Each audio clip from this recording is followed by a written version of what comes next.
میرے دیس کی مائیں جب آٹے کو ترستی ہیں، عمر تیری خلافت کا زمانہ یاد آتا ہے۔ میں آپ کے سامنے حضرت عمر فاروق رضی اللہ تعالیٰ عنہ کی حکومت اور خلافت کے بارے میں مختصر سا عرض کروں گا۔ حضرت عمر فاروق رضی اللہ تعالیٰ عنہ کے دور کے اندر آپ رضی اللہ تعالیٰ عنہ خود ہی گلیوں میں جا کے گشت کیا کرتے تھے، کہیں کوئی میری حکومت کے اندر بھوکا نہ مر جائے۔ یہ وہ تھا حکمران، یہ وہ حکمران تھا جو گلی کے اندر چلتا پھرتا اور دیکھا کرتا تھا کہ کوئی بھوکا مر گیا تو اس کا ذمہ دار عمر ہوگا۔ عمر نے جب دیکھا نا کہ ایک بڑھیا عورت جو کہ بھوک سے ترس رہی ہے، بچوں کو بہلا رہی ہے، پوچھا ماں کیوں رو رہی ہے، کیوں بچے رو رہے ہیں؟ تو اس نے کہا گھر میں کھانے کے لیے کچھ نہیں ہے، عمر جو وقت کا حکمران ہے اس کو ہماری فکر نہیں ہے۔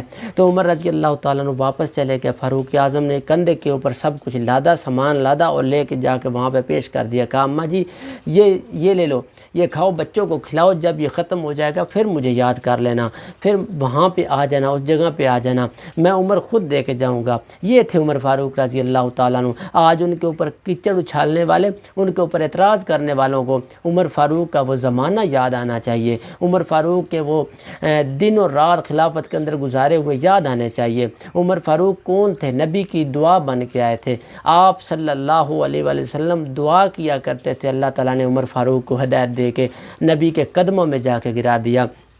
یہ وہ عمر تھے۔ عمر رضی اللہ تعالیٰ عنہ کے بارے میں آپ رضی اللہ تعالیٰ عنہ جو الفاظ زبان سے بولا کرتے تھے، اللہ تعالیٰ قرآن نازل کر دیا کرتا تھا۔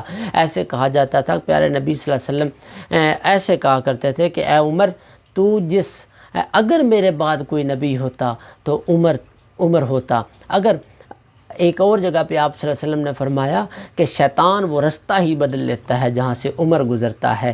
یہ تھے آپ صلی اللہ علیہ وآلہ وسلم کے فرمان۔ اگر آپ صلی اللہ علیہ وسلم کا ایک فرمان بھی ہم دل سے تسلیم کر لیں تو ہماری نجات کا ذریعہ بن جائے گا۔ عمر فاروق رضی اللہ تعالیٰ عنہ عائشہ کی گواہی دی، اللہ نے قرآن بنا دیا۔ عمر فاروق نے عبداللہ ابن ابی کے بارے میں الفاظ بولے، اللہ نے قرآن بنا دیا۔ عمر فاروق رضی اللہ تعالیٰ عنہ زمین پہ چل رہے ہیں، زمین پہ چلے، عرب کی سرزمین کے اوپر زلزلہ آ گیا۔ جب زلزلہ آیا تو عمر فاروق رضی اللہ تعالیٰ عنہ وقت کے حکمران تھے اور وہاں پہ کھڑے ہو کے زمین پہ پاؤں مارا اور پاؤں مار کے کہتے ہیں کیا تیرے اوپر عمر نے انصاف نہیں کیا؟ کیا تیرے اوپر عمر نے انصاف کا ترازو نہیں رکھا؟ تو کیوں کانپ رہی ہے؟ آج تک تاریخ نے یہ الفاظ نوٹ کر دیے، آج تک عرب کی سرزمین پہ زلزلہ نہیں آیا۔ دریائے نیل جو پانی رک چکا تھا اور پانی ایسا رکتا تھا، اس وقت کے لوگوں کی رسم بن چکی تھی کہ وہ خوبصورت لڑکی جو اس کو ہار سنگار کر کے اس کے اندر پھینکتے تھے، ان کی رسمیں تھی، تو ان کا یہ عقیدہ بنا ہوا تھا کہ ہم اس کو سنگار کے اس کے اندر گیریں گے تو وہاں سے پانی آ جاتا ہے، پھر پانی نہیں رکتا۔ تو حضرت عمر فاروق کو جب یہ پتہ چلا تو عمر فاروق نے دریا کے نام خط لکھا۔ عمر فاروق نے دریا کے نام خط لکھ کے آج نبی کا غلام اور نبی کا جانثار عمر فاروق یہ لکھ رہا ہے، دریا کو لکھ رہا ہے کہ اگر تو رب کے حکم سے چلتا ہے، اگر رب کے حکم سے چلتا ہے تو چل جا، اگر تو یہ رسم پوری کروا کے پھر تو چلتا ہے، پھر تیرے پانی کی ہمیں کوئی ضرورت نہیں ہے۔ وہ خط جب دریا کے پاس پہنچا، آج تک تاریخ گواہ ہے، آج تک آنکھوں کے ساتھ دیکھا جا سکتا ہے، اس دریا کے اندر ایک انچ بھی پانی کم نہیں ہوا۔ اللہ نے اس پانی کو اتنا اثر دیا، عمر فاروق کی بات کا اثر ہوا اس پانی کو۔ اور عمر فاروق رضی اللہ تعالیٰ عنہ جب چلتے تھے تو اس وقت رعب اتنا تھا کہ جب اسلام قبول کیا آپ صلی اللہ علیہ وسلم نے، جب نماز کا ٹائم ہو، اسلام قبول ہو گیا، آپ صلی اللہ علیہ وسلم نماز کا ٹائم ہوا، آپ نے کہا اے عمر آئیں نماز پڑھتے ہیں۔ آپ نے فرمایا یا رسول اللہ کدھر نماز پڑھنی ہے؟ اللہ کے نبی نے فرمایا چھپ کے پڑھنی ہے، کافر مارتے ہیں، تنگ کرتے ہیں۔ تو عمر فاروق رضی اللہ تعالیٰ عنہ آگے سے رو پڑے، آنکھوں میں آنسو آ گئے، کہتے ہیں پیارے نبی صلی اللہ علیہ وسلم اگر آج بھی چھپ کے نماز پڑھنی ہے، آج بھی اذان بھی چھپ کے دینی ہے تو عمر کے اسلام لانے کا کیا فائدہ؟ عمر کی تو وہ دبدبا تھا۔ عمر فاروق رضی اللہ تعالیٰ عنہ بلال کو بولا بلال کعبے کے اوپر چڑھ جا اور اذان دے، عمر دیکھے گا کہ کون روکتا ہے اذان دینے والے کو۔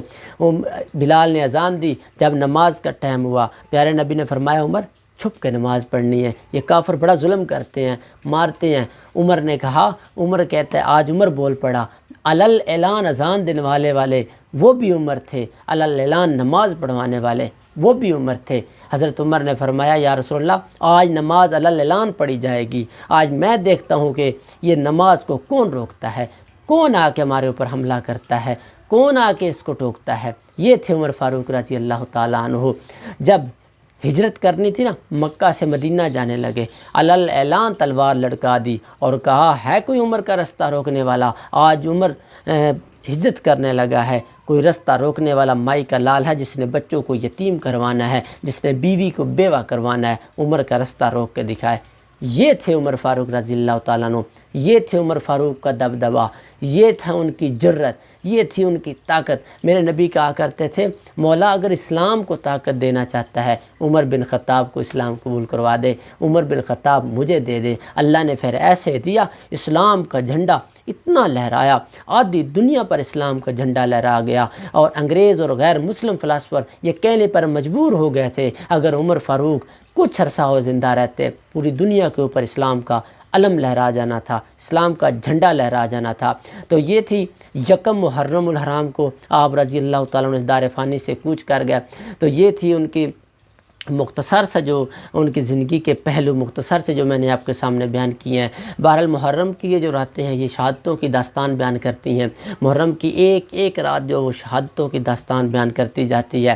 یہاں سے یکم محرم سے شروع ہوتے ہیں اور 10 محرم تک، 10 محرم سے شروع ہو جاؤ آگے تک چلتے جائیں، شہادتوں کی ایک لمبی لسٹ سامنے آ جاتی ہے۔ اس شہادتوں کی لسٹ کے اندر جو اہم کردار حضرت عمر فاروق سے لے کر حضرت امام حسین رضی اللہ تعالی عنہ 10 محرم الحرام کو وہ بھی شہید ہو گئے تھے، اور شہید ہو گئے، ان کے واقعات کیسے شہید ہوئے وہ آپ کو مختصر ساتھ ساتھ انشاءاللہ نیکسٹ ویڈیو میں بتائیں گے، اور نیکسٹ ویڈیو میں انشاءاللہ مزید اس کے اوپر بھی تبصرہ کریں گے۔